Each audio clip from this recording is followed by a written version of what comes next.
नमस्कार दोस्तों, अल्फाज डायरी बाय डीएस में आपका स्वागत है। आज की ज्ञानवर्धक कहानी का नाम है धूर्त चोर और आस्तिक पुजारी। बहुत समय पहले की बात है। दक्षिण में समुद्र के तट पर एक मंदिर था। उसका पुजारी ब्रह्मचारी तो था ही, पूजा अर्चना, अभिषेक या उत्सव के बदले भी एक कौड़ी दान नहीं लेता था। राजा से उसने कभी कोई अनुदान नहीं लिया। पुजारी का इस दुनिया में कोई नहीं था। मंदिर ही उसका घर था और मूर्तियों के रूप में भगवान ही उसके माँ बाप थे। गांव वाले अपनी इच्छा से जो अन्य फल दूध दे जाते, उन्हें खाकर ही वह पेट भरता था। गांव वालों का उस पुजारी में बहुत विश्वास था।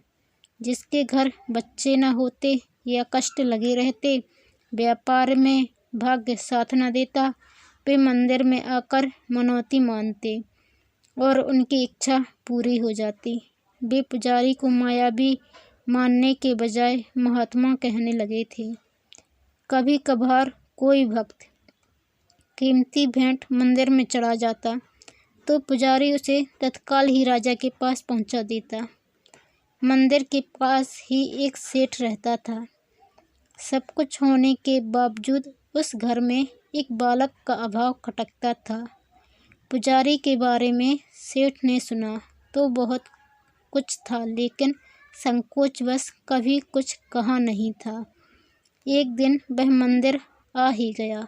पुजारी ने उससे मूर्ति का अभिषेक करवाया और मन्नत मंगवाई कि उसके यहाँ बालक होने पर वह नियमित रूप से भगवान का भजन करेगा। सौभाग्यवश सेठ की इच्छा पूरी हुई। सेठ ने न सिर्फ भव्य समारोह किया, बल्कि सोने का एक आम बनवाकर भगवान के श्री चरणों में अर्पित करने मंदिर की ओर चल दिया। उस समय पुजारी पूजा पाठ के बाद ध्यान में लीन था। पूजा द्रव्यों सहित सोने के आम को एक थाल में रखकर पुजारी के पास आकर सेठ ने कहा, मुनिवर, मैं समुद्र में स्नान करके आता हूँ। मेरे आने पर ही आप अर्चना करें। वह स्नान करने चला गया, लेकिन पुजारी इतना ध्यानस्थ था कि उसने ना तो सेठ का आना देखा, ना उसकी बातें ही सुनी। उसने पास रखे थाल को भी नहीं देखा और ना उसे उसमें रखे सोने के आम की कोई जानकारी थी। थोड़ी देर के बाद एक चोर ने मंदिर में प्रवेश किया। चोर को भी मंदिर के उस देवता पर अपार विश्वास था।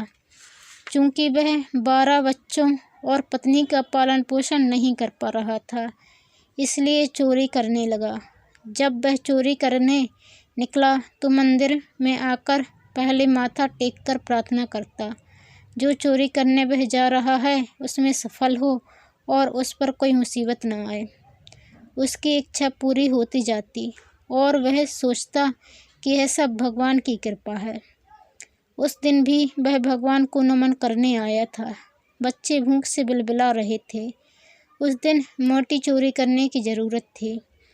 मंदिर में घुसते ही उसकी नज़र थाल में रखे सोने के आम पर पड़ी। उसने भगवान को साक्षी बनाकर मन ही मन में कहा, भगवान, बच्चे भूख से मर रहे हैं, लाचार हूँ। आज आपके दरबार में ही चोरी करूँगा, क्योंकि आपकी कृपा से ही मुझे यह सोने का आम दिखाई दिया है। इससे मैं और मेरा परिवार कई दिनों तक आराम से जी सकेगा।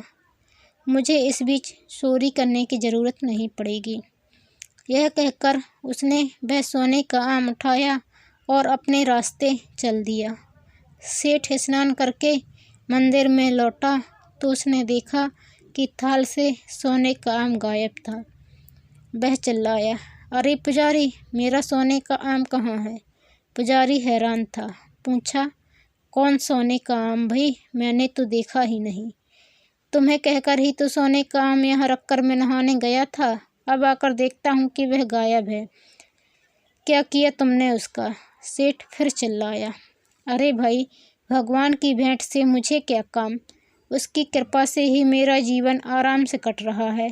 फिर सोना चुरा कर मैं क्या करूँगा? शायद तुम जानते ही हो कि मैं तो वैसे भी अल सुबह से ध्यान में बैठा हूँ। मैं उस आम के बारे में आखिर क्या जानूँ? विनम्रता से पुजारी ने उसे समझाया। सब चोर इसी तरह बात करते हैं। जो कहना चाहो अब राजा के सामने कहना। मैं अभी जाकर शिकायत करता हूँ। कहकर सेठ चला गया और उसने जाकर राजा को सोने के आम की चोरी की सारी राम कहानी सुना दी। पुजारी को दरबार में तलब करके पूछा गया। राजा ने सोचा, पुजारी सोने के लिए चोरी कर सकता है, इस तरह जाने कितनी चोरियां की होंगी। राजा ने पुजारी को कोड़े की सजा दी। जब राज सैनिक पुजारी को कोड़े मारने लगे तो वह क्रोधित हो उठा, ना राजा पर और ना ही सेठ पर, बल्कि उस भगवान पर उसे इतना गुस्सा आया कि भगवान को ही शाप दे बैठा। ये सब कह रहे हैं कि जब चोरी हुई तब मेरे सिवा मंदिर में कोई नहीं था। तब तुम कहाँ थे? सच क्या है? क्यों नहीं बताते सबको?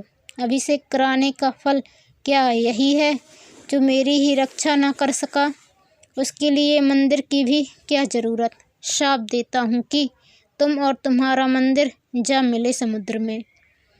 पुजारी अभी ये बातें कह ही रहा था कि समुद्र में तूफान उठा।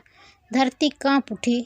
तूफान का जोर भूमि पर आया और जब वह थमने लगा तो लोगों की आंखें फटी की फटी रह गईं। वह मंदिर के अवशेष तक नहीं बचे थे और वह समुद्र में विलीन हो गया था। बस फिर क्या था? राजा, सेठ और अन्य लोगों ने पुजारी के पांव पकड़कर माफ़ी मांगी। दोस्तों, आपको ये कहानी कैसी लगी? यदि आप चैनल पर नए आए हैं तो प्लीज़ चैनल को सब्सक्राइब कर बेल आइकन को क्लिक करें। वीडियो को लाइक और शेयर करना ना भूलें। धन्यवाद।